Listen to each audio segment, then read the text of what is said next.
I'm Skylar from Chicago. Please like and subscribe. I think I decided when I was born that I liked my mom way more than my dad. That's probably because she's always saving me from my dad's crazy antics. Mom owned a pet shop in the neighborhood that had been in our family for generations. It was like the ultimate hangout for me and my besties when I was a little kid. Oh, and I've got a twin sister, Ellie, who's super close to Dad, no clue why. If there were an award for the messiest, most irresponsible guy ever, he'd surely win. And I'm totally grossed out by Dad's mess. Daddy, why did you throw your muddy boots on the sofa again? Are you saying something, honey? I can't hear you. Maybe you would if you stopped playing the video game. Shut up! You're so annoying! Can't you let us have some fun, you parrot? I threw the boot at Ellie when she said that. But I couldn't do the same to Dad because he was my dad. He works part-time as a delivery guy for a pizza place nearby. And when he's not doing that, he does nothing but play video games. And make a mess. But once when I was in first grade, he really went too far. He took Ellie and me to the playground. While we were playing on the slide, he went off to play football with some boys. Ellie and I didn't realize how much time had passed until it got dark. We got worried looking for our beloved dad, but we couldn't find him anywhere. Skylar, Dad ditched us. I don't know the way back home. I don't either, but it's okay. We have each other. We'll be fine. Then, I suddenly remembered the playground was near Mom's pet shop, and I took Ellie's hand and made my way there. Luckily, we got there just as Mom was closing up the shop to head home. She took us back fuming, and we found Dad on the couch in his muddy, stinky clothes playing games with a VR headset on. Oh, I thought it was the sound of a monster showing up. Hurry up, ladies. Don't let the big man starve. It's dinner time. He didn't even realize he'd left us at the playground. A huge fight broke out between them. It was the biggest one ever. And just like the saying goes, no man can ever win an argument with a woman, not even the messiest man alive. So the next day, Dad packed up his bags and left, saying he was moving in with his mom and, well, he never visited or came back. Ellie was super upset, but I was secretly relieved, and Mom seemed happier too. Good riddance. Men were the worst. Growing up, I even avoided talking to boys my age. I was totally convinced they were all just as messy and careless as Dad. Like once in 5th grade, the teacher made a boy sit next to me for a history class activity, and he was a total chatterbox. Worse, he messed up the order of all my markers. Dude, why didn't we just keep moving on all fours? Ma'am, where can I find a no-boys class? It's not possible, Skylar. You'll have to learn to get along with everybody, yes, even the boys. The boy grinned at me, and I grabbed a marker and crippled all over his face. The teacher called my mom, and I got a bunch of lectures. But nothing could change my mind. Boys were icky, and I hated them. Soon after, I discovered something I was really into, acting. I joined the drama club, and there I found myself fighting for the lead roles every year with a girl named Lily. I mostly beat her to them, and obviously she hated me. By the time we were in high school, all the boys knew I had sent a few chatterbox boys to the hospital, so they started to be scared of me. Lily wouldn't stop annoying me about it. Who are you going to go to prom with? Your cat. Do you stay away from the boys because you know you're ugly and no one will like you? Once, I walked into the girls' bathroom at the club while she was washing up and she shrieked. Oh my god, are you trying to get a peek at me? I know you're into girls, but don't even think about me. Yikes! No, even if I was into girls, I have good taste, Lily. But she spread rumors around the school that I had been staring at her body and that I might be hiding somewhere in the girls' locker room or bathroom. Why don't you go and prove her wrong? Go on, just talk to a boy. I'd rather sprinkle cat litter on broccoli and eat that. Yuck, you're a savage and so weird. Yeah, Ellie was nothing like me. She was really popular with the guys, and she was always dating one. And I was always afraid she'd end up choosing someone exactly like Dad. Once she was getting ready to go out with a boy I knew was a jerk, but she wouldn't listen to me, so I had to do something myself that evening. I opened the door when he knocked. So you're Mark? No, wait. She said he's hot. Are you Shane? No. He comes on a motorbike every time. You must be the rich donkey she was talking about? What? She said that. And who are all these guys? Who knows? Maybe it's those other donkeys. Maybe you should ask Peter. He and Ellie have been pretty tight lately. He got pissed and left, and when Ellie found out, she was furious. Now you're spoiling my chances too. Okay, what's up with you and boys? Don't you find them cute and fun? I find them useless and annoying, and I don't know why you're dying to be with one. You're too young anyway. Just stay away from them. But she'd never do that. One evening, I realized that I'd left some important notes in my locker, and I had to go back to school to get them. Just then, I heard a beautiful voice from the boys' locker room. I took a peek through the door and saw someone singing along with his guitar. It was Parker, the quiet millionaire who joined school a week ago and had all the girls drooling. I stood there quietly and continued to listen until he stopped and looked right at me. So do you like it? Oh God, he saw me. It didn't make my ears bleed, so I guess it was all right. You're the famous man-hater, aren't you? I'm flattered to have you as a fan, but I'll have to give you my autograph another time. I don't have a pen right now. Oh, that's too bad. I want to cry, but I left my hanky at home. I'd offer you mine, but it's full of boogers. Anyway, what are you doing here so late?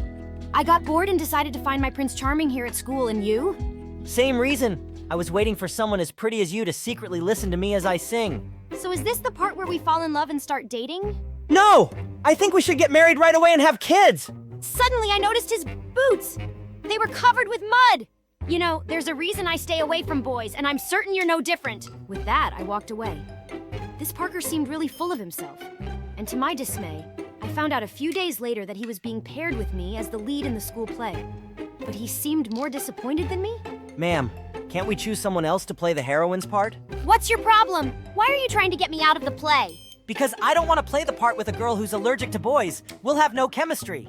I don't have to like you to be good at acting. I can fake chemistry. There's a kissing scene. You sure you're up for it? Yeah, I'm a professional and we don't need to practice it. We can just do it on the day of the play. Fine by me. I'm an expert anyway.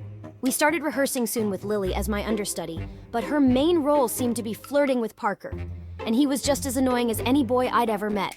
He was late for rehearsals, he was always eating on set and making a mess, and he had to take 100 breaks. But I had to admit he was a good actor and was perfect for the part.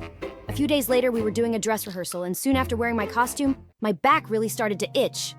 I somehow made it through my part and then rushed to the dressing room. I looked at my back in the mirror at the huge, ugly burn mark I've had since I've been in an accident when I was 8 years old.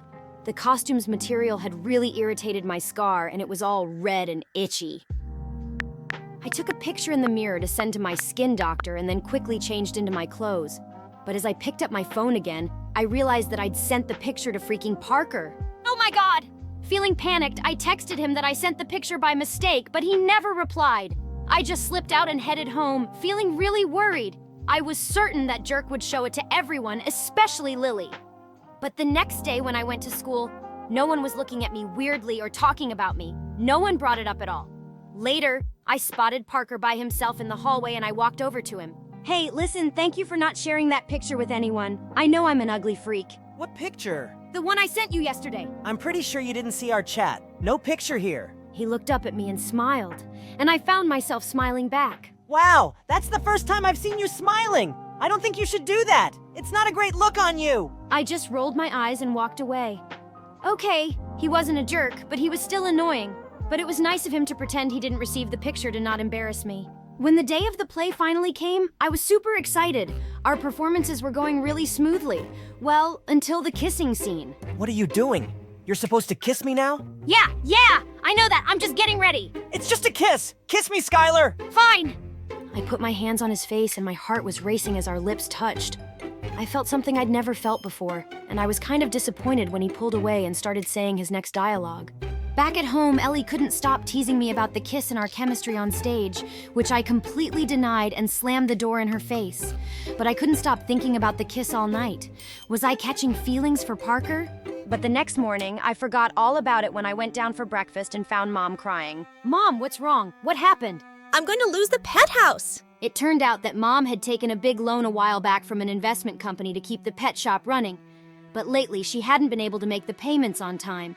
And now the company was demanding that she pay it immediately. And the investment company belonged to Lily's dad. I'll have to sell the pet house. It's not been doing well for a while, and I'm just not making enough. But Mom, you love it.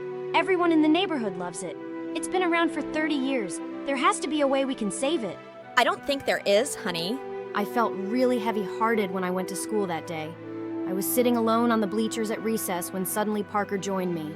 What's up with your face today? And to my horror, I started to cry. I buried my face in my arms as I sobbed, and I felt Parker putting his arm around me. Hey, what's going on? Do you want to talk about it? And I found myself telling him everything. When I was done, he handed me his hanky and looked at me. I might have a solution for your problem. What? What do you mean? I guess you don't know that Lily's dad and my dad are business partners. They both own that investment company. I'll talk to my dad today and ask him to make the loan payments easier for you guys. I don't want you to lose that pet shop. It seems like it means a lot to you. Do you really mean that? Will your dad agree? He will, I promise. I was so thrilled that I threw my arms around him in a bear hug. He hugged me too, and we just stayed like that for a while. Parker, did you just smell my hair? What? No, I didn't. Why are you helping me? Because I'm not a jerk. Is that all? Yeah, don't worry. I wouldn't fall for someone who's decided to hate boys for all eternity. Well, maybe I don't hate you. Parker's face suddenly lit up, and he drew me close and kissed me, and it felt amazing. True to his word, Parker talked to his dad, and Mom was ecstatic when the company told her they changed their decision. And Parker and I, well, much to everyone's surprise and Lily's anger, we started dating. I couldn't believe I had a boyfriend. Prom came around a few months later, and when Ellie and I reached school, I spotted Parker from afar looking so cute. I walked up to him and was about to kiss him when he suddenly stopped me. Hey, Skylar, wait, there's something I need to talk to you about. Okay, why the serious face? He led me out of the hall and then he spoke. Listen, I hate that I'm ruining prom for you, but I just have to tell you now our company is facing some losses and Lily's dad is insisting that we collect all outstanding loans, so I'm afraid your mom will have to make the full payment very soon. I am so sorry. I felt the ground slip beneath my feet. Are you kidding me? You promised and now you're just breaking it just like that. It's not my decision, Skylar. I don't own the company. Then maybe it wasn't your promise to make either. Did you just do it to get together with me? To win me over and you never really meant it? What are you talking about? Of course, I meant it. I tried to help you. Can't you at least see that? No, all I can see is that you gave us false hope. I would have been better if you hadn't. Why is everyone so disappointing? Well, maybe your standards are too freaking high. Well, maybe I'm just better off alone. I stormed out of there in angry tears. I'd made a mistake believing a stupid boy, and even a bigger mistake of falling for him. High school had come to an end, and Ellie and I helped Mom pack up the shop over the summer. It broke our hearts to lose it, but there was nothing we could do. One day, as Ellie and I were going back home, we walked past a cafe where I spotted several kids from school, including Parker and Lily, and she was clinging onto his arm. Ellie saw my face and said, You don't know they're together, Skylar. I'm pretty be sure that they are, and I really don't care. I went off to university to study drama and theater, and I was having an amazing time. I made loads of cool friends, yes, even guys, and I realized I've been foolishly stubborn to think they were all bad. Sometimes I even regret it being so hard on Parker and driving him away. He was just a high school kid like me back then, and it wasn't his fault that we lost our pet shop. Soon after graduation, I went back home to attend Ellie's wedding. Her husband seemed a lot more sensible than Dad, and she seemed really happy, and I was happy for them. Later that night, someone rang the doorbell, and I was shocked when I opened the door. Hello, Skylar. Standing outside was Parker. Hi, what are you doing here? I've been in touch with Ellie. She said you were coming back for her wedding. I really wanted to talk to you. I stepped out onto the porch, and he said something completely unexpected. You know, I never forgot about that burn scar on your back. My scar? That's what you want to talk about? Yeah, I've never stopped thinking about how you saw yourself with it, or how painful it must be for you. I found an amazing skin surgeon, and he can fix it, Skylar. And if you agree to go for it, I'd like to pay for the surgery. But why are you doing this? I swear I'm only doing it as a friend. I know I let you down all those years ago, and now that I can make some decisions on my own, I want to do this. I stopped being mad at you a long time ago, Parker. You don't have to do this. I want to. Please don't say no. After a lot of thinking, I agreed. I underwent the surgery a week later, and when I woke up, Parker was by my side, smiling. The doctor said it went great. I can't thank you enough, Parker. I really owe you. No, you don't. Well, I'll accept a cup of coffee. It's a date? Is it? Maybe. I sat up in bed and pulled Parker towards me in a hug. Hello, friends. I'm Capri from Chicago. Before I tell you my incredible story, please like and subscribe. I know everyone thinks their dads are strong, but I knew for a fact that mine was the strongest. He was an army major, and I was super proud of him. But because of his job, he was gone for months. Mom left us when I was a baby, so Grandma took care of me in Dad's absence. But when I was in 7th grade, he gave me the best news ever. He was getting remarried, and I was getting a new mom and a sister. Dad got me the most gorgeous pink dress for his wedding, and everyone couldn't stop gushing about how pretty I looked. Until my stepsister Emery crashed into me and spilled her orange juice all over my hair and clothes. I'm so sorry. There was a bee chasing me. It's okay, the wedding's over anyway. My stepmom doted on me, and Emery, well, she was also pretty awesome. But sometimes she went overboard with her kindness. Capri, I made these napkins for you with my own hands. That would have been cute if Emery had not made them out of the dress I wore on our parents' wedding day.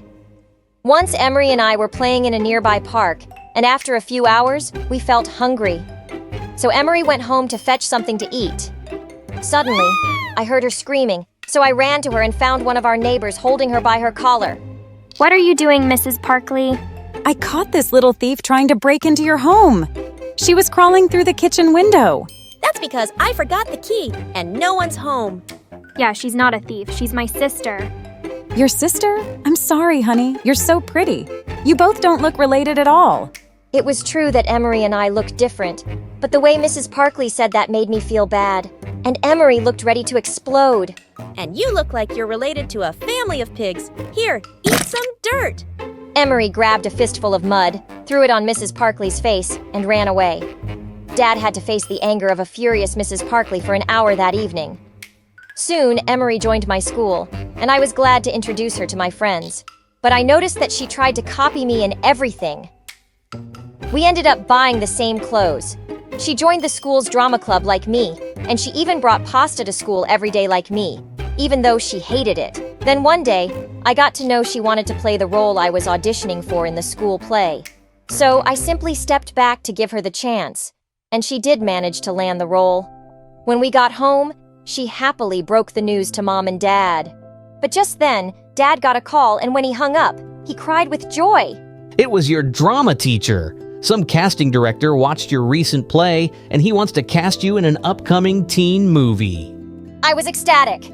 Dad said he'd take us all to dinner at a fancy restaurant to celebrate. But that night, Emery got a bad headache, and Mom had to stay back to take care of her. After that day, I started getting popular in school. Suddenly, everyone wanted to hang out with me. But I felt Emery slowly growing distant. She no longer wanted to play with me at home, and at school, she'd often say awful things to embarrass me. Did you guys know that Capri ate her boogers when she was little? You! And she loves smelling her socks after a sweaty gym session. Whenever I told Mom about it, Emery started crying like a baby and said she was just having some harmless fun. 6 months passed, and one day Dad got a call that he and his team had to leave for Afghanistan immediately. A couple of days after Dad left, we got the most terrible news. Dad and a few of his teammates had gone missing. I was devastated, but Mom and Emery acted like everything was normal. It was Emery's birthday in a week, and both of them were busy planning for the party. Capri, should I get a Barbie cake or a unicorn cake? How can you even think about celebrating when there's still no news about Dad? It's my 13th birthday. I can't let anyone ruin it. Besides, who knows if he'll ever be found? That made me so angry, I gave Emery a tight slap.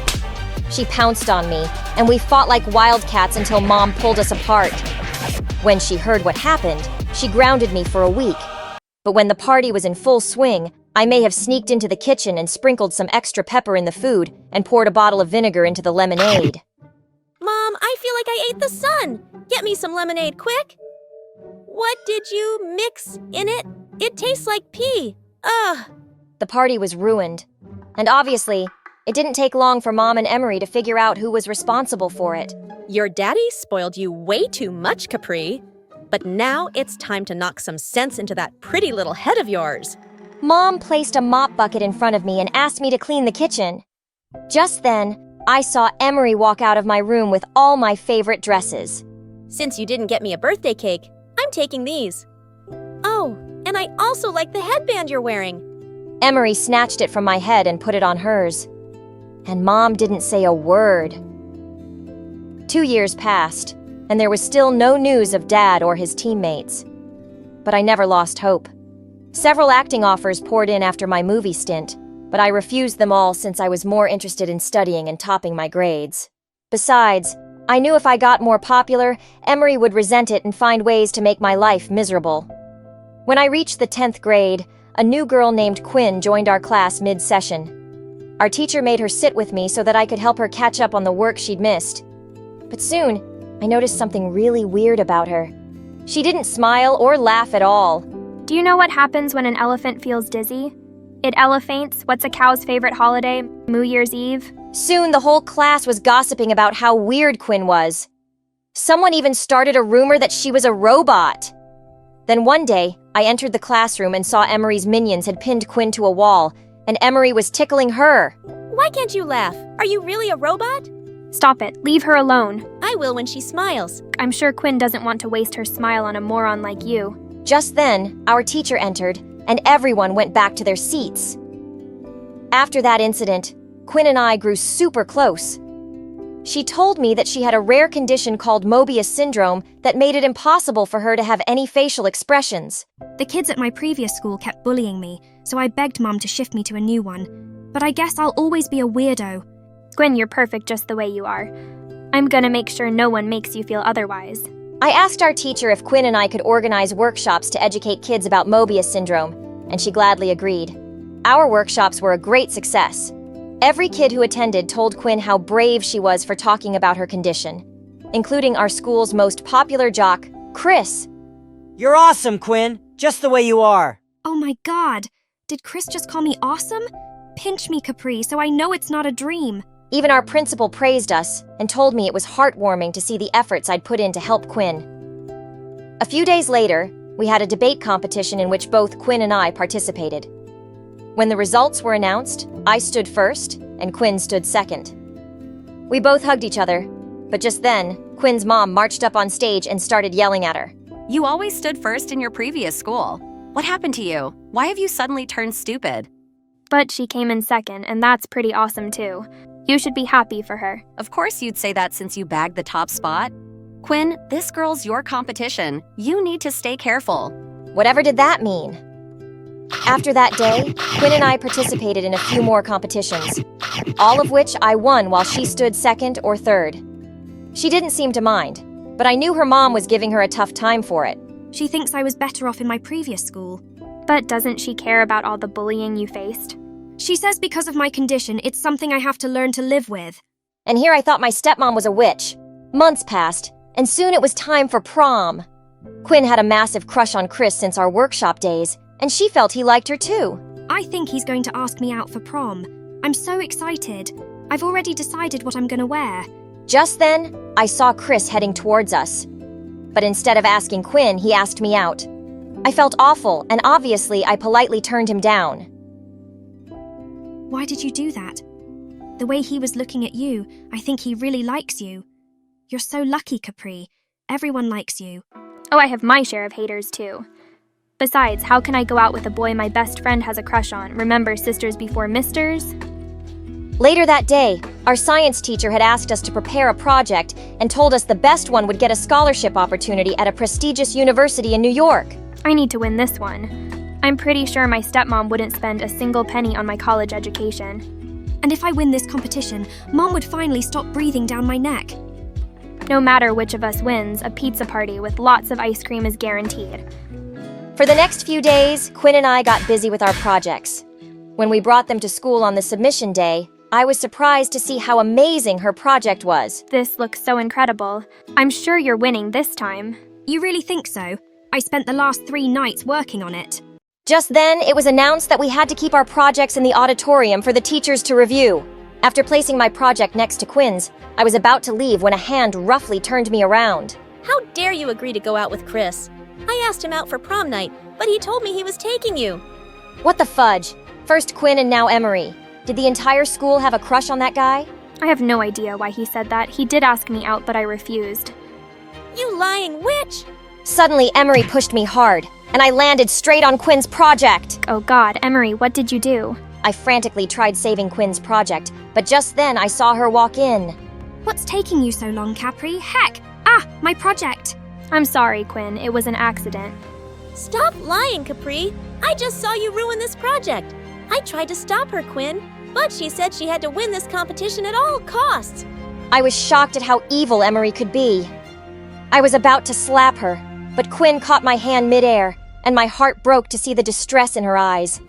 I can't believe you'd stoop so low to win a competition. I should have believed my mom. All you ever cared about was winning. Our friendship never meant anything to you. That's not true. I tried to stop Quinn, but she ran away with tears in her eyes as Emery smirked at me. I was summoned to the principal's office, but given my spotless track record, I was let off after a stern lecture. After that day, Quinn refused to talk to me and started hanging out with Emery instead. Watching those two together made my blood boil, and I couldn't concentrate on my studies. For the first time, I got a C in science, my favorite subject. My home life was already a mess, and whatever little happiness I found in school was being destroyed by Emery. On prom night, I was in my bed watching my favorite Luna videos when Emery barged into my room dressed like a wannabe model. How does it feel to be a loser, Capri? Sitting all alone on prom night in your tacky clothes? Why do you hate me so much? What have I ever done to you? Remember Mom's wedding day? I was the flower girl, yet everyone kept talking about how pretty you looked. And then I bagged that play, but you got chosen for a movie. You've always tried to one-up me. Capri's so pretty. Capri's a genius. Capri, Capri, Capri. I didn't do it intentionally. And is it really my fault that I'm good at what I do? No, but do you have any idea how that makes me feel? So technically, I should have stopped my growth just because you weren't growing at the same pace? You know what, Emery? I am not responsible for your insecurities, and I am so done with you. The moment she left, I called Chris and told him I was ready to go to prom with him if he was still interested. He gladly agreed. And when I arrived at the party on Chris's arm, I could see Emery's jaw drop to the floor. And then she looked angrier than a raging bull and came charging at me. But before she could reach me, someone stepped in between us. Don't you dare mess with my best friend! Quinn, you said you wouldn't be attending the prom. Well, guess what? I changed my mind. And I am so glad that I did. How else would I have gotten the chance to hear you bragging to your friends about how you lied to ruin things between me and Capri? Emery looked stunned for a moment. Then she tried to attack Quinn. But before she could, a crowd of angry girls picked her up and threw her out. Quinn apologized to me a lot, and I decided to give her another chance. Later that night, when Chris dropped me home, I opened the main door, but right then a bag came flying at me. Thankfully, I dodged it just in time. How dare you think I'll let you into this house after what you did to Emery? Stealing the boy she likes, humiliating her at prom. Take your bag and get lost. Go scrub someone else's toilets now. No one talks to my daughter like that. It was Dad! I was thrilled to see him and ran straight into his arms. He'd listened to every word of what Mom said, and he was furious. Dad asked me if this is how I'd been treated in his absence, and he immediately sent Mom and Emery packing. Dad then told me he'd been captured by the enemy and held hostage for 2 years. But then, the government struck a deal with them, and they released him. I missed you so much, Dad. I missed you more, sweetheart. As Dad pulled me in for a hug, I knew my life would be perfect again. Hi, I'm Bella from New York. Before I tell you my story, please like and subscribe. My aunt said my parents had an accident when I was a baby. And since then, I've lived with her and my cousin Lucy.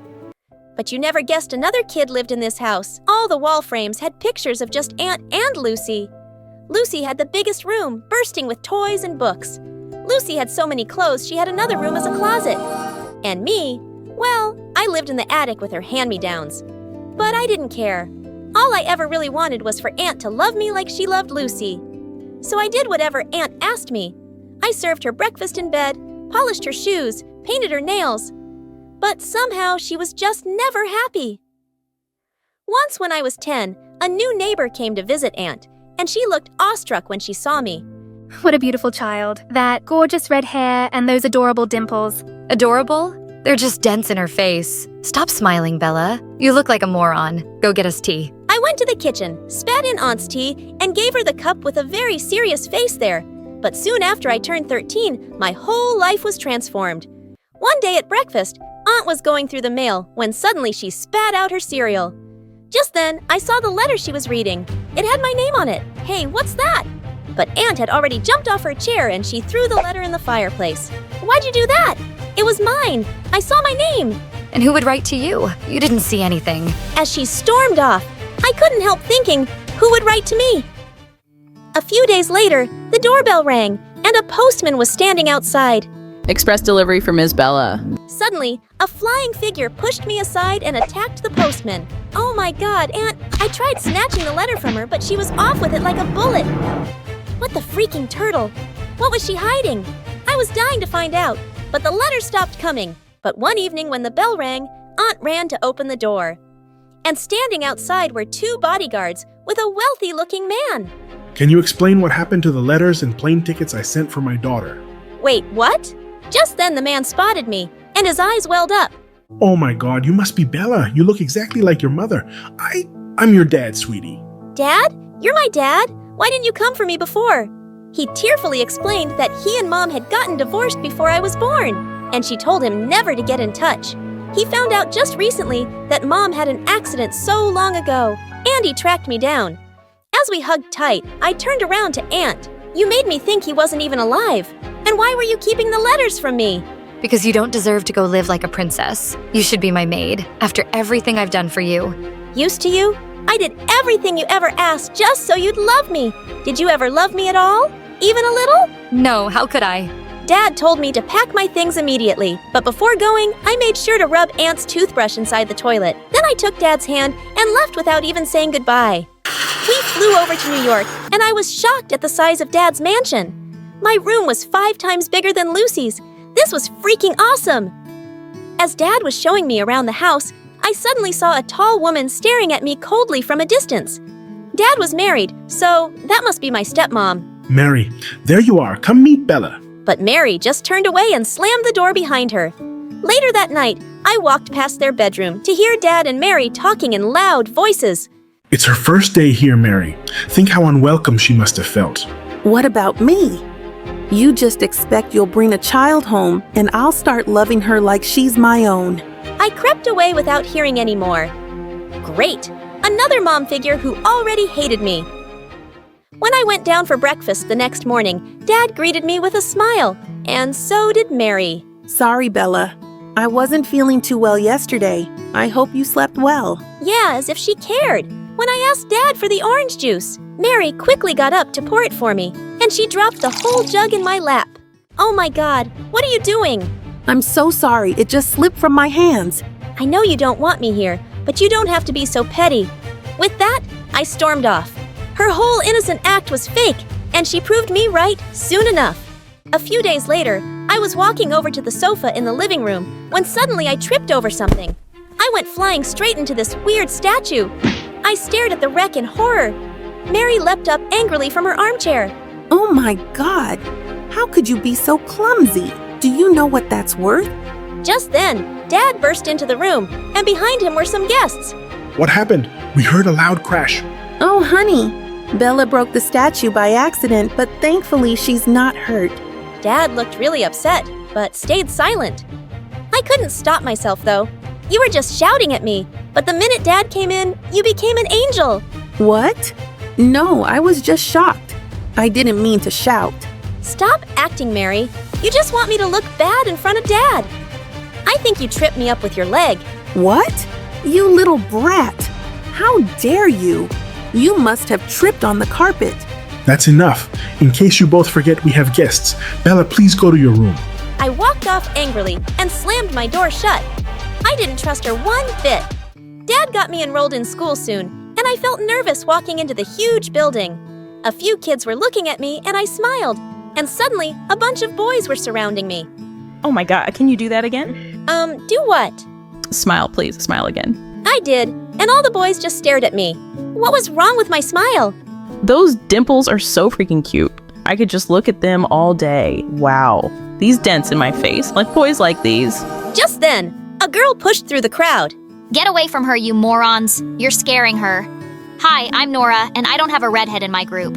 You look nice and rich, so we're friends now, okay? Well, she wasn't really giving me a choice. I was part of her popular girls gang now. I loved my new school. But it started bothering me really soon that Nora could be rather mean to other kids. I tried to tell her a few times, but she always said she was only joking. But then, one day, I walked into the cafeteria and I saw her and her friends making fun of a kid on crutches. Hey, Limpy, what would happen if I took away one of your legs? And with that, she pulled away a crutch, and he landed hard on the ground. Nora, are you crazy? He's already hurt. Why are you bothering him? Oh, come on. We're just joking around. But it's not funny. You're just being a jerk bully. Hey, no one talks to me like that, Tomato Girl. She pounced on me and pinned me against the wall. I pushed her back, and she went crashing straight into the chemistry teacher walking by. He dropped all the bottles he was holding, and the vile smell of chemicals had everyone gagging and running out of there. And Nora and I got suspended for a week. Dad would be so disappointed. When I went down that evening to tell him, he wasn't in his study. But I found freaking Nora poking her nose through his things. She just picked up a pen and put it in her pocket. What are you doing in my house? Your house? You live here? Since when? You're interrogating me, you thief. Put that pen back right now or else. Or else? What does that even mean? I leapt at her, trying to reach her pocket as she fought back and screamed. Suddenly, we were pulled apart by Mary and another woman. This witch attacked me. She's the one who got me suspended too. Mom. Bella, Nora is my guest. Her mom and I are friends. What's going on here? I guess I just have better taste in friends than you. I brushed past her and stormed off. Of course, Mary was friends with awful people like herself. A few days later, Dad was away on a business trip, and someone quietly opened my door at midnight. To my surprise, it was Mary with a hand behind her back. What? What do you want?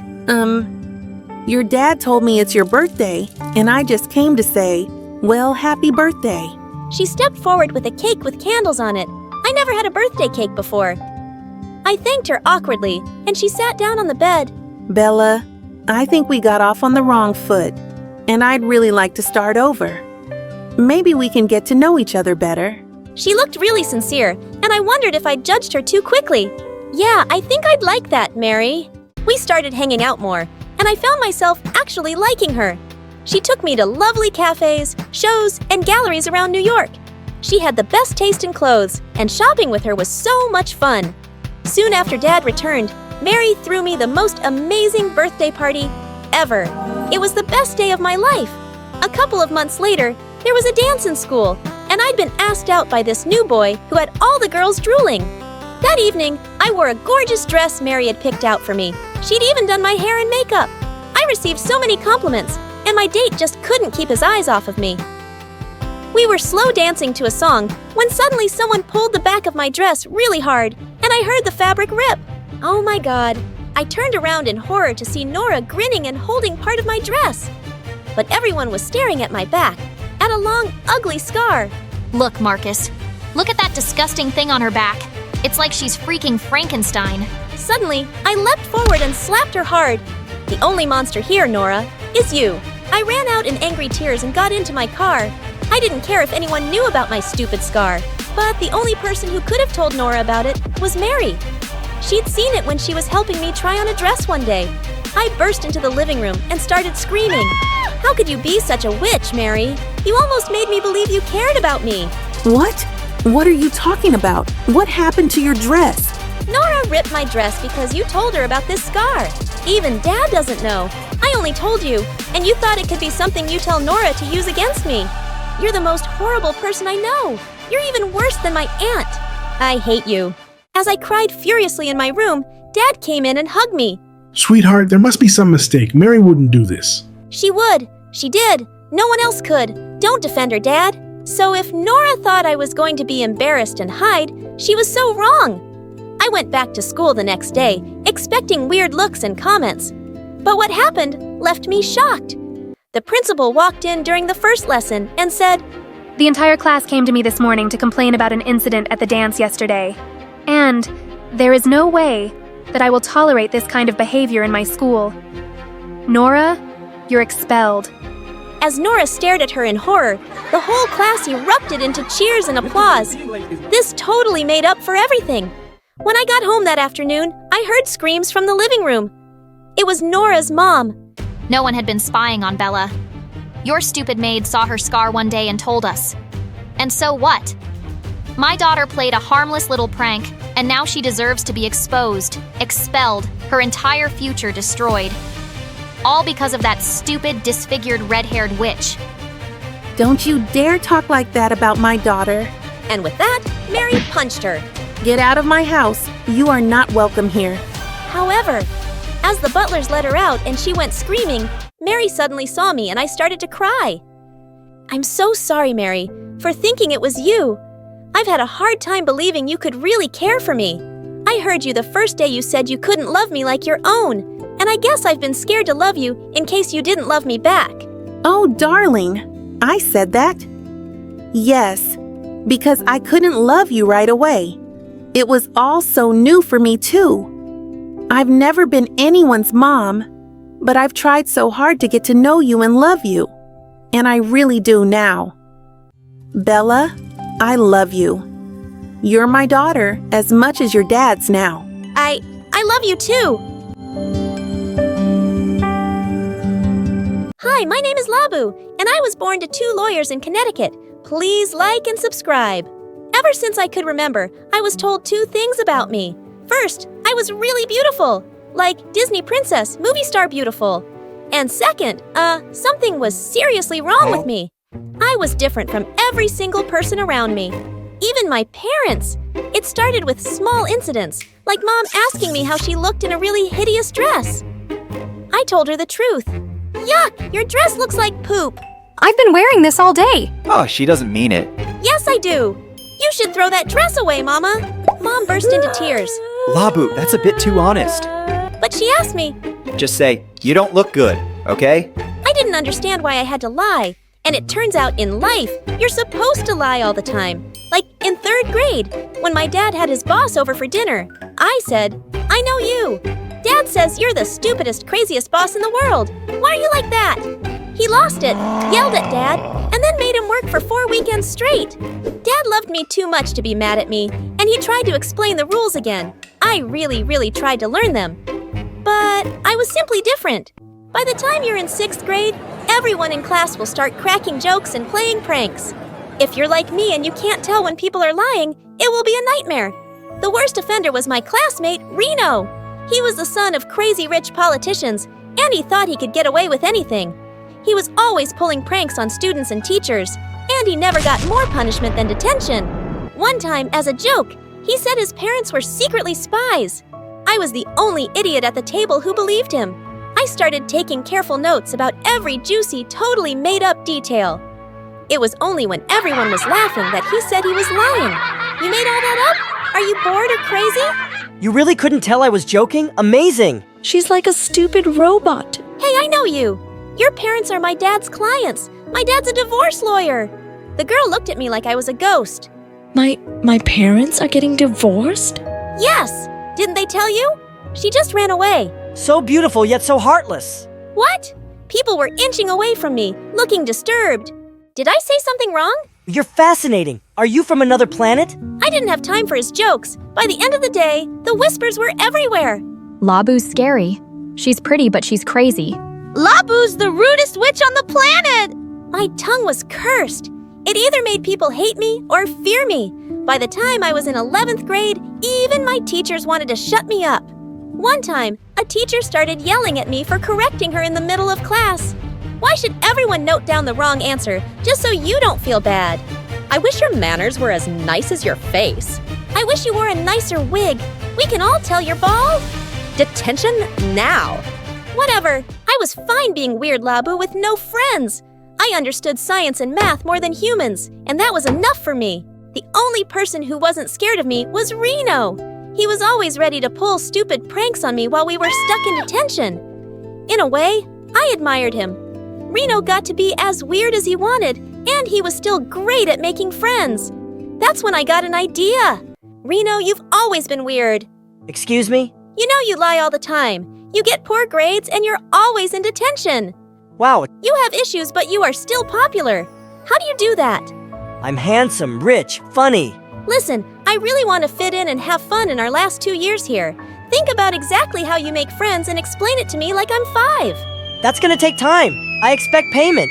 You can do all of my homework? Then I expect a proper friendship course with tests. Then you need to call me Professor Reno.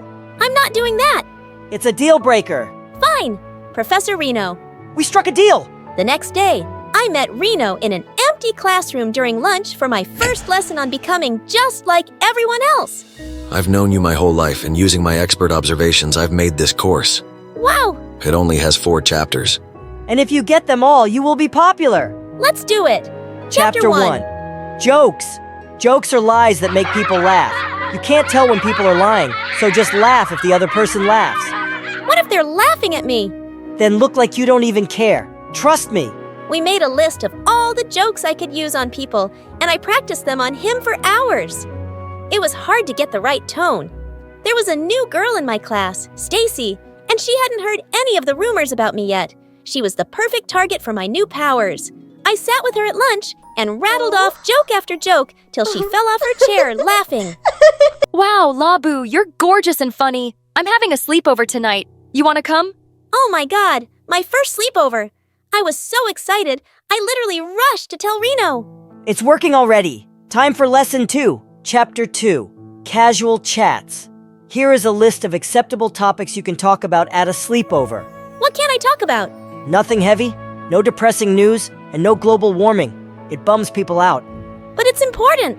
I agree. I'm just telling you how to get along with them. Fine. I tried to make use of the list at the sleepover, but it was hard. A few times I slipped up and said things that got me weird looks. I didn't even know why. So I just stayed quiet unless someone asked me a question. And I laughed when everyone laughed.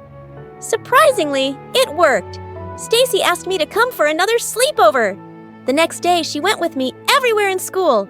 When I saw Reno, I gave him a hug. I made friends. You're the best teacher ever. Thank you, Reno. Professor Reno! Oh, come on. Chapter 3, Similar Interests. On Reno's instruction, I had to do things Stacy liked with her. She was a huge gossip, and even though it made me feel weird, it made her wildly popular in school. She lived at the mall, which was noisy and overwhelming to me.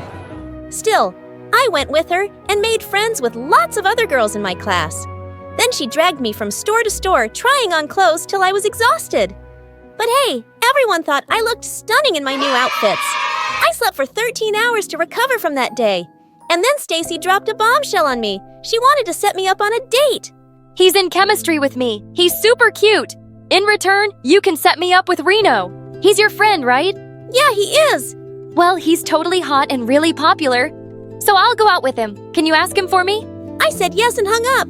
I was gonna go on my first date ever. I was panicking. I found Reno after school that day and pulled him into an empty classroom. We need an emergency lesson. Stacy set me up on a date.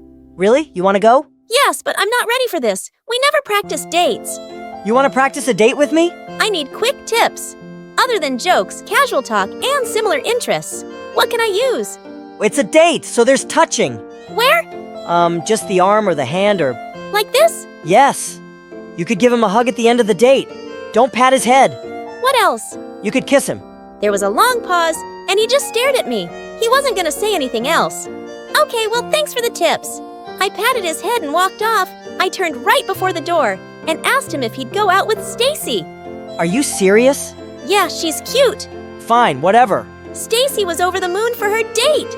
She was gonna have no trouble. She was fun, pretty, and sociable. I, on the other hand, was a nervous wreck. When I met her friend James, he said, "Wow, you're the prettiest girl ever."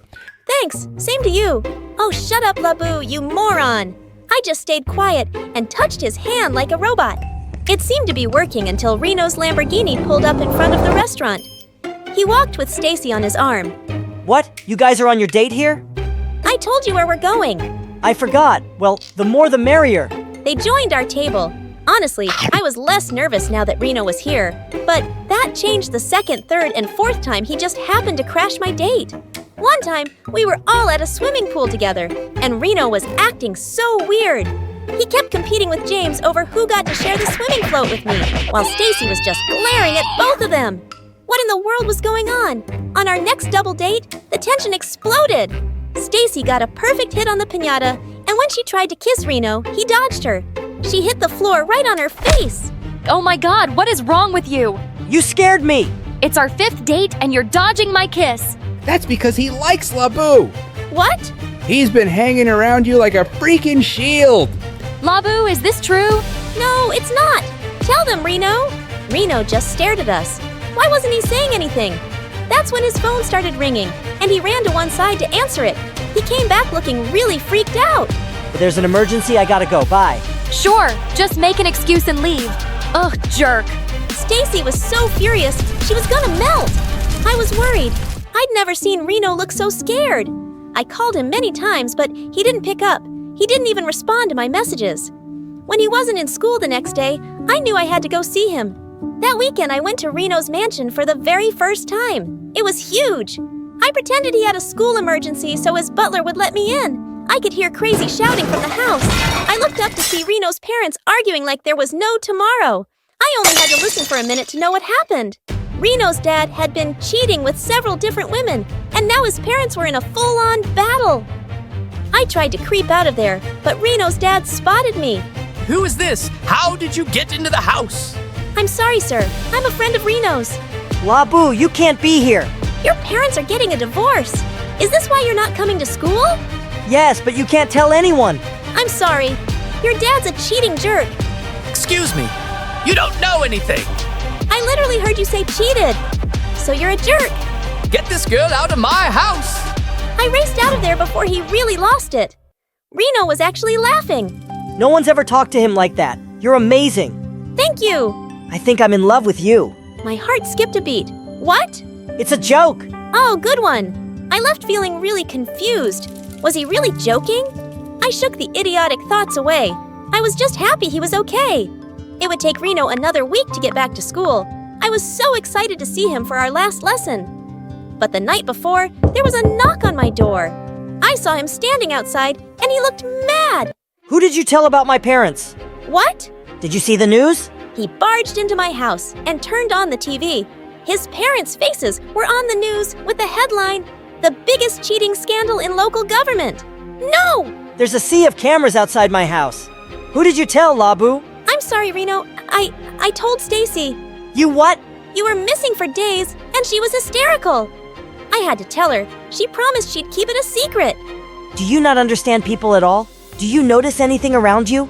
Your girlfriend was sobbing on my shoulder, begging to know what happened to you. We haven't even kissed. I don't even like her. Do I have to spell every single thing out for you? Yes, you do. This is who I am. This is what it takes to be friends with me. Reno stormed out of the house, and I couldn't hold back my tears. I'd done it again. It was my own fault for thinking I could ever understand all the rules. No matter how many classes I took, Reno didn't come back to school. When I saw Stacy, I grabbed her by the collar. Did you sell Reno out? Yes, the news channel gave me a nice price for the story. What is your problem? Reno is a player just like his dad. And you were acting like my friend while flirting with him the whole time. I wasn't. It was obvious. You think you can steal him from me just because you're pretty? You're delusional, and you might have ruined Reno's life. Good, he deserves it. I slapped Stacy across the face. I can't believe I tried so hard to be your friend. You're pathetic. I locked myself up at home. Thankfully, my parents let me take a few days off school to sit in guilt. Guilt for betraying Reno, for trusting Stacy, for being born a stupid, clueless dummy. This was the saddest I'd ever been. My parents decided to take me to a therapist. When I first learned that I had social communication disorder, I was scared. I wanted to get out of this. But once I met other fun, amazing people with my condition, I didn't feel so alone anymore. When I came back to school after my break, I had new energy and confidence. To my shock, I heard that Stacy was gone. When Reno's dad found out she leaked his scandal, he got her expelled from the school. Ha, karma! I searched for Reno all day, but I couldn't find him. Was he still skipping school? Then suddenly, it hit me. I found the closest teacher and said, "I'm gonna bunk all my classes today." What? Classes are boring and YouTube is God. Well, there's no YouTube in detention. The moment I entered the room and saw Reno's adorable face, I jumped on him. Reno! Labu, you're back! No hugging in detention? Sit far apart. Far. We had to sit 3 seats away, but Reno still told me how things were at home. His dad had moved out, but they were doing better than before now. I told him all about my break. I am so sorry about everything, Reno. I know you must hate me, and I deserve it. I betrayed your trust. I don't hate you. You didn't do it on purpose. Still, I ruined everything. My dad ruined everything. You just told the truth. It's not your fault. Everyone else lies. So you're not mad at me? Not after I yelled at you for something you can't control. I'm sorry about that. Can we be friends again? I miss you so much. What do you miss about me? Your stupid pranks. your jokes, your smile. And I like myself better when I'm with you. Suddenly, Reno crossed the space between us and kissed me. Oh my god, wanna go out with me? Yes! Good! He kissed me again, and our teacher screamed, "No kissing in detention." Hi, I'm Lily, and I'm your typical high school nerd. Except I have a very big secret. Want to know more? Stick around. And yeah, like and subscribe to my channel. I lived with my parents and twin sister, Catherine. During my upbringing, I was an extremely quiet child and mostly stayed to myself.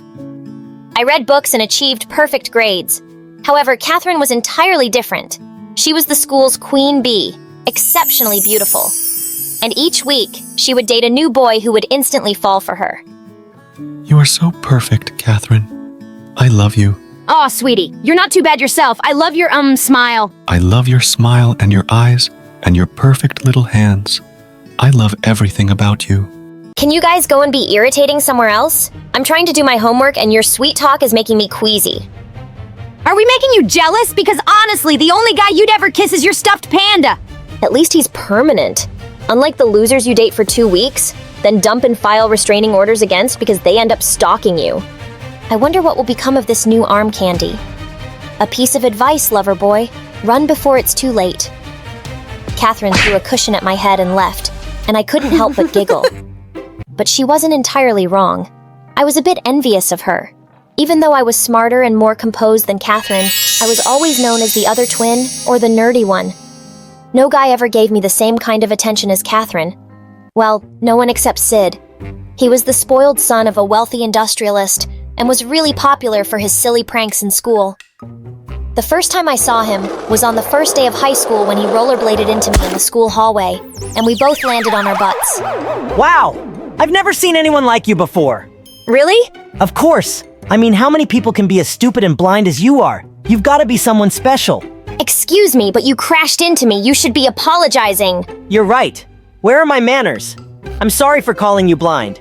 'Cause you also have an incredibly twitchy face, and you sound like a pregnant horse when you talk. Now I know I'm very handsome, and you'd rather spend your day staring at me, but I'm late for class. And Sid just pushed past me and left. I was hoping to never run into him again. But then I walked into the class, and the teacher introduced him as the new student. To make things worse, she appointed me as his student tutor to bring him up to date with the classes. Later, as I sat with Sid in the library, I saw him staring at me funny. You must be so happy. What makes you say that? Come on.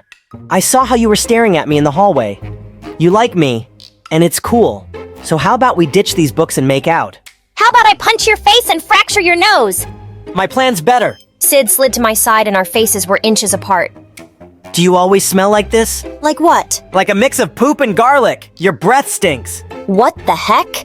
I thought with time, Sid would find a new target. But a whole year went by and he only got more annoying in my locker and it chewed all my books. And another time, Sid pulled out a fake snake from his bag and threw it in my face in the middle of a chemistry class. I got spooked, tripped, and crashed into a table full of chemicals. We couldn't enter the lab for a whole week thanks to the smell of rotten eggs. But despite everything, I had one thing going on right. My secret matchmaking website. I was Mrs. Cupid, famous for giving advice to anonymous kids who are suffering in their love life. Dear Miss Cupid, I have a crush on this mega hot chick.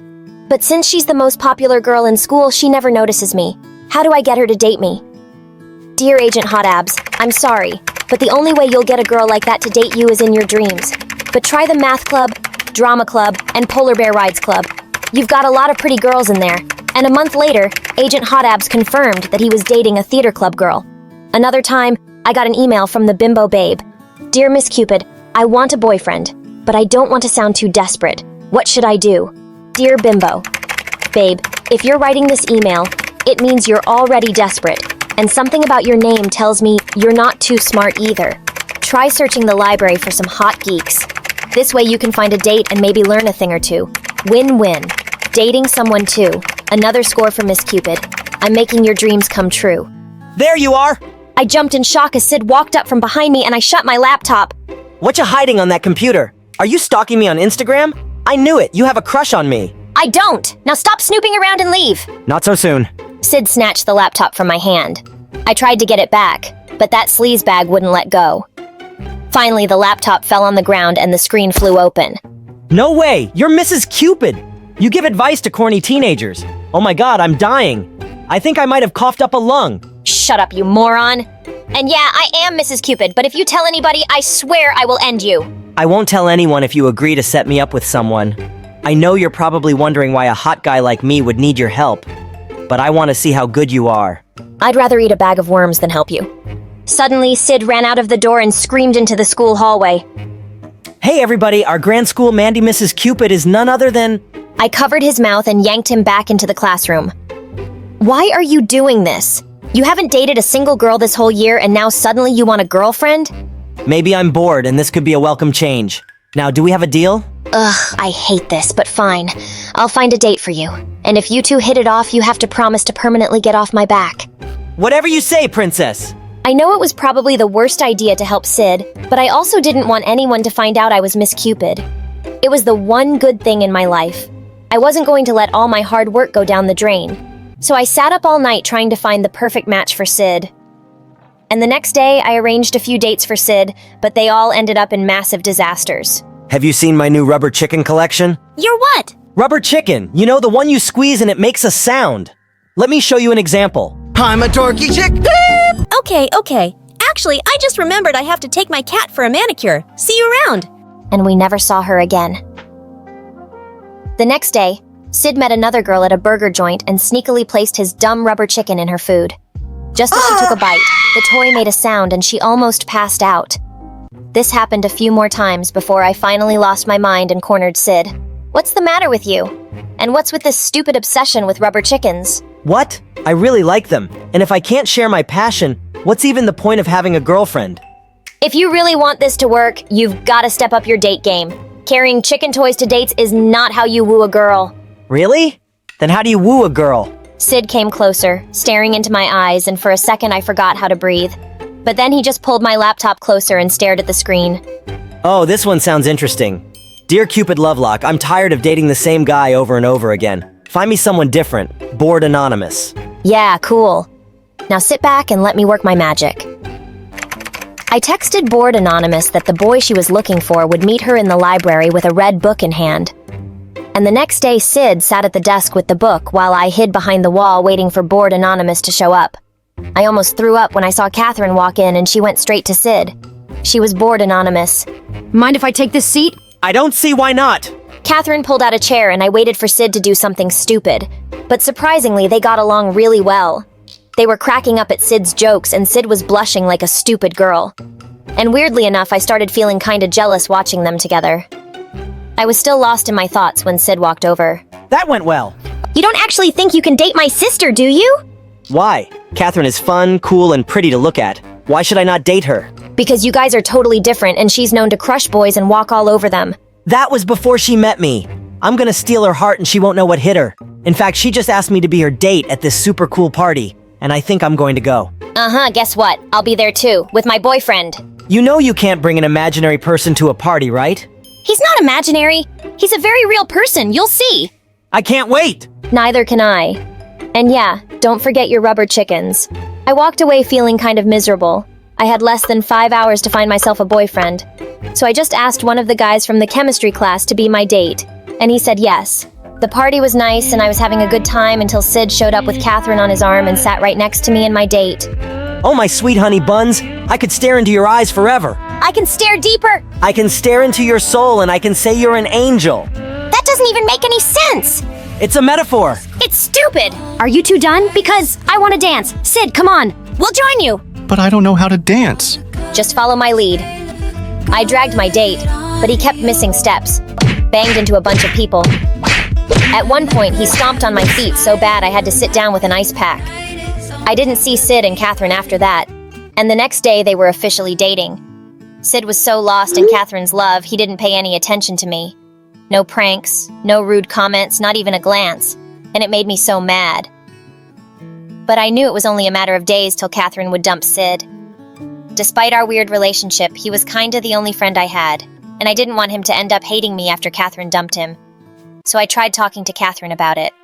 So you and Sid, huh? When are you dumping him? Not this time. I actually like this guy and I think I'm gonna stick around. But he's so uncultured and weird. And I might warn you, he has an unhealthy obsession with rubber chicken toys. It's bizarre. So he's a funny guy. And why are you so interested in Sid anyway? You never paid attention to the guys I've dated in the past. I'm just looking out for you. Yeah, right. Stop prying and mind your own business. Catherine catwalked her way out of the room, and I kept thinking about what she said. Why was it bothering me so much that Sid was dating Catherine? Did I have feelings for him? Oh no. Yuck. I just shoved whatever stupid thoughts I had aside and decided to focus on my studies. But my concentration was all over the place. Then one day I was in the library breaking my head over some complicated math equation when someone pulled my notebook. Sid, give that back. I will when you tell me. Why are you so mad at me? Why would I be mad at you? Do I look mad at you? You and I are not friends. That I'll be mad enough to be mad at you. That'll be madness. And I'm not that mad. I grabbed my book and turned to leave, but Sid got in the way. I'm not done talking. Did you tell Catherine that I'm uncultured and weird? Maybe. Why? Because it's the truth. You are weird and creepy, and you don't care about anyone's feelings. Remember how you chased me around for a year saying the stupidest things? And now that you have a girlfriend, it's like I don't even exist. I thought you wanted me to back off, and now you're bothered by it. What do you want, Lily? Don't know. Okay, maybe I'm just mad at you for not even saying a thank you. If not for me, Catherine would never date a rubber chicken-loving brat like you. Fine, thank you. Happy now? Anyway, I came here to ask your opinion on this necklace I got for Catherine for prom, but I guess it was a stupid mistake. Glad to know that. There's something you can figure out on your own. Sid and I didn't talk after that. And I just spent most of my days locked up in my room, eating tubs of ice cream and watching Luna Avatar. Watching these stories made me realize how stupid I was to chase a guy who didn't even like me. So I decided to keep my self-respect and forget about Sid, even though it broke my heart. Then, a few days later, it was prom, and I decided not to go. I was casually sitting in my living room when I heard a car pull up in the driveway. I peeked outside the window and saw Catherine kissing some guy who looked nothing like Sid. What the heck was that? It's called none of your business. No, it's called cheating. You're dating Sid, remember? Your boyfriend? Ex-boyfriend, I've decided to dump him. So he doesn't actually know? Catherine, he genuinely likes you. Well, they all do. I'm literally perfect. But you know me. I get bored so easily. And this Sid was a total freak.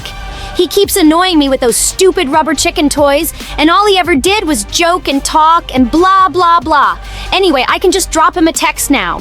Catherine pulled out her phone, but I just snatched it and threw it away. And then I pounced on her like a wild cat, while she struggled to push me away. Finally, my parents walked in and threw me off. I can't believe I thought you're capable of changing. I should have fought harder for Sid. I should have just asked him not to date you when I figured you were bored. How did you... Miss Cupid? Oh my god, you liar! I should have known it was you. Only someone too lame to get a boyfriend would have so much time to find boyfriends for others. You're calling me a liar? What about you, you cheating, backstabbing witch? At least I have a life. All you have is this desperate attempt to save your sanity. I will kick your butt like a bazooka. I charged at Catherine one more time, but before I could grab her, Dad screamed at us to stop. Then suddenly he fell to the ground unconscious. We immediately called 911 and took him to the hospital. Apparently, Dad had been under tremendous work stress that impacted his heart, and now he needed immediate surgery. But it was really expensive, and we didn't have that kind of money. Mom had some savings, but it wasn't enough. So Catherine asked her friends for help, but she was only met with more closed doors. We were running out of options when the nurse told us that someone had paid our bill in full. What? Who? The donor wants to keep his name anonymous. Sorry. With the bill being finally paid, Dad went into surgery, and thankfully it was successful. I was happy and I couldn't stop thinking about this anonymous donor. So I waited for everyone to sleep and then slowly made my way to the computer in the reception area. I typed in Dad's name and the bill had no name, but it did have a number. Sid's. Sid paid the bill. I can't believe this. He must really like you a lot. I don't think he did this for me, dummy. I've seen the way he looks at you. He likes you. And I definitely know you like him. Sorry about that. Don't worry. Now go before it's too late. Yeah, don't ask Miss Cupid for help. She kind of sucks. I smiled and rushed out of the hospital. But it was too late at night and I couldn't find a cab. Disappointed, I was headed back to the hospital when I noticed a car in the parking lot and Sid sleeping inside it. I walked over and banged on the window. What? What? I have a weapon! Lily? Sid stepped out of the car. and I immediately hugged him. Thank you for saving my dad. I don't know what would have happened if you hadn't stepped in. But what are you doing in the parking lot? I stuck around in case you needed more help. Listen, Lily, there's something you should know. I like you. I was stupid to be playing games with you to begin with, but I thought you weren't interested in me. I started dating your sister to get some reaction out of you, and I did get a bit infatuated with her, but I started seeing her true color soon enough, before she even dumped me. I know I was crazy, and should have just told you I like you in the first place, but... Hey, I like you too! Always have. But I needed you to date Catherine to finally see that. Guess we both kinda messed up. We can still make it, right? I'd like that. Sid leaned in, and I was sure he was going to kiss me this time. But instead, he handed me a rubber chicken. You really know how to woo a girl? Hi, everyone. My name is Heron, and I live in Seoul, South Korea. I was only 4 years old when I learned that something was very wrong with my mom. Other children always hug and kiss their parents. Why can't we do that, Mommy? Don't call me that! She turned to leave, and I seized my chance. I dashed to her and embraced her tightly. Just go like this, Mommy. It's easy. She literally ran away from me. Don't touch me! I'm wearing Chanel! She didn't truly want anything to do with me. She used maids, butlers, and money to keep me at a distance my entire life. Initially, I believed something was wrong with me. However, my cousin Laki completely disagreed. Heron, you're my best friend in the whole world because you are perfect. Your mom is just a witch. I was so jealous. Laki's parents were amazing. Even though they were quite poor and lived all the way in America, they tried to visit every other year. They video called me frequently, and I loved them dearly. One day, Laki called me with some incredible news. My dad's company just blew up overnight. We're finally gonna be rich! That's amazing. What's even more incredible is that I can afford tickets to visit you. Ask that witch if I can stay over. I went out to talk to Mom, but she was sitting there with some strange men. Heron, here you are. Come meet the boy I want you to date. He what? He owns diamond mines. Diamonds! You can date him now and get married after college. No way! Have you gone insane? Don't you dare insult me in front of everyone! Don't you dare try to ruin my life! Lucky is right. You're a witch. Her guests laughed and she turned red.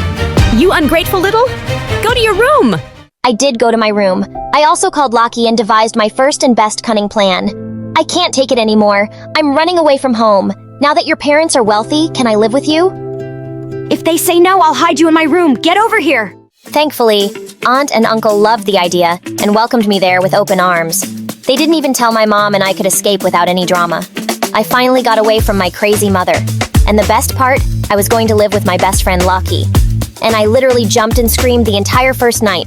On my second night, reality hit me. I was in a new country, I didn't know the language, and I was going to start at a new school. Yikes. What if everyone hates me? What if they think I look weird? They won't! I'll translate everything for you and I'll do your hair and makeup! She did my makeup for practice and it made me want to cry. She literally painted my face and used tape to pull my skin back. She even put tape on my eyes so I had a crease. See? All we need to do is dye your hair blonde like me and you'll fit right in. I stopped her. I had gotten away from Mom to be myself and love myself. I was going to be fine in my own skin. Turns out I was more than fine. I walked into school for my first day and a boy stopped me in my tracks. Whoa! I've never seen any girl like you! You're beautiful! He thinks you're pretty! Oh my god! Then the boy got down on one knee and asked me out on a date. He's asking you out? But you just got here. You don't need to pick the first guy in line. We ran away before we screamed with excitement. I'd never been asked out like that before. The first day was already fun, but only because Laki was by my side. Without her, everything was suddenly impossible. I didn't understand a word anyone was saying. One boy was trying to warn me about a spider on my shirt, and I didn't get it until it crawled on my face. I didn't even know how to ask the teacher if I could go to the bathroom. I just walked out of class silently and she started yelling at me. I was almost in tears before someone told her I couldn't understand her. One day, Laki was auditioning for the cheerleading squad, so I went with her for support. We were dancing together for practice when suddenly the cheer squad walked up to us. Wow, you're an amazing dancer. Who are you? Laki introduced me, and the girl asked me to join the cheer squad. But what about the auditions? No need for those. We like Heron. Tell her to join us. Obviously, I turned them down right away. I wasn't going to snatch Laki's place. She pretended it didn't bother her, but I know that it did. At home, Aunt and Uncle were trying way too hard to be nice to me. They asked me endless questions, and they kept buying me over-the-top gifts. Uncle even bought me a car. You gave Heron a car before me? We can get you a car too, sweetie. You should have thought of me first. Lakey stormed away and locked herself in her room. I had to slip like 50 apology notes under her door to get her to come out. They just feel bad for me because of my terrible mom. Come on, don't be upset. She came around and I thought things would get better. Until one day when Derek, the cutest guy in school, walked up to us at lunch. Oh my god, I have such a huge crush on Derek. Have you told him that? I dropped major hints the last time we were in class. Maybe he's finally gonna ask me out. We squealed in delight till he came within earshot. Then Derek walked right past Lakey and stood in front of me. Wow, you're really cute. I've never seen you here before. Are you new? I had no idea what he said, but Lucky turned white as a ghost. Derek started saying more things I couldn't understand, and then he just patted my head and left. What was that? He asked me out on a date. You? But I feel like he was talking to me?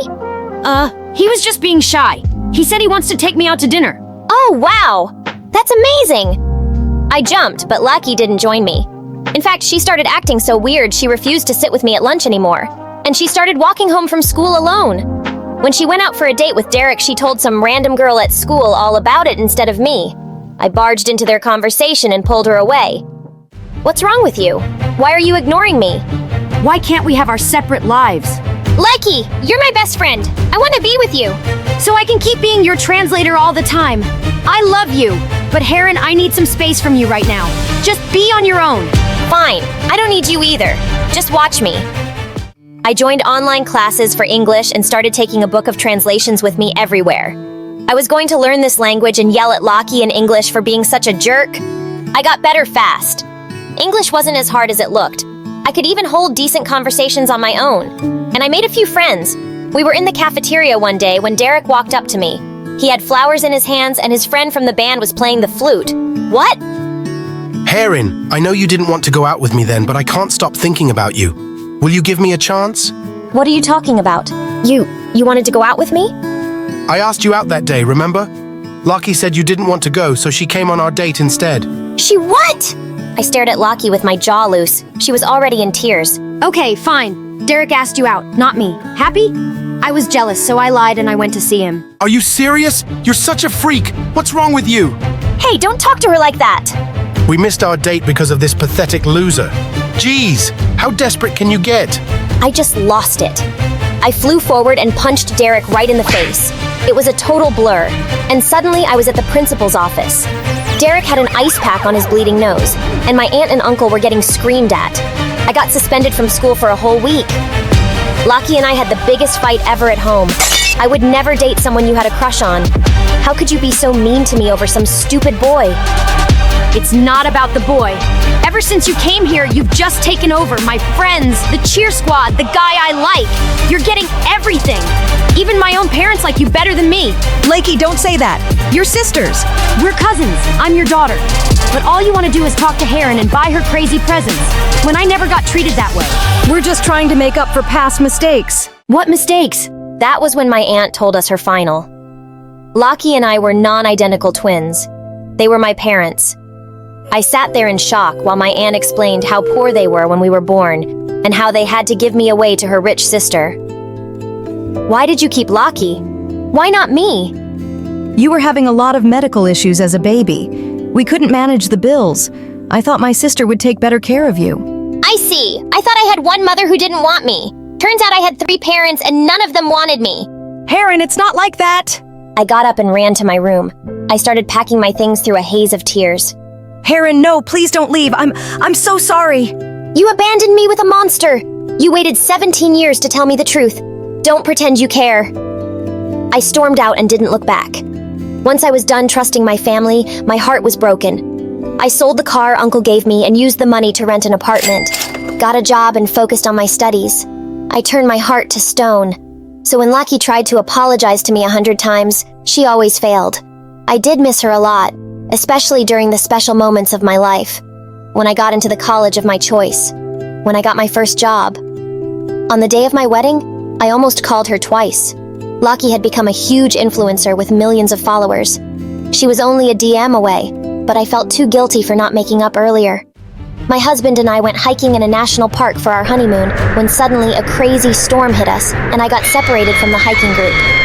I shouted till I lost my voice, but no one heard me. I walked and walked until I realized I was just moving in circles. I'm not giving up. You can't have me, Forrest. I was lost in that jungle for 3 days and 3 nights. I hid in caves when it rained, and I only survived because of the water and food in my backpack.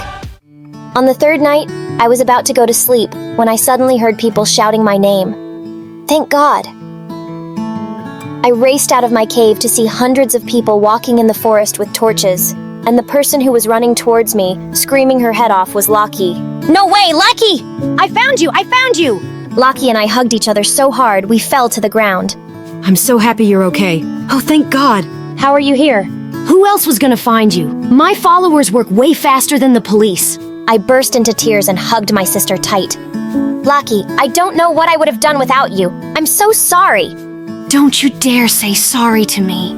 You were the one who got left with that witch. I was all you had, and I was so terrible to you. Just forget everything that's happened before this, today. You saved my life, and I'll love you forever for it. I love you too. Oh, I've missed you so much. Just then, Mom saw me and she broke down crying. Heron, you're safe. I thought I'd lost you forever. I'm so sorry, Heron. I'm sorry I gave you away. My baby girl, I just thought I couldn't take care of you. I loved you too much. And if something happened to you just because I couldn't afford the medical care, I would've... You did your best, Mom. I know you did. Didn't you just say Mom? Yes, Mom. Oh my God. My mom hugged me again, and Dad joined in seconds later. We cried and laughed together, and my family was finally whole.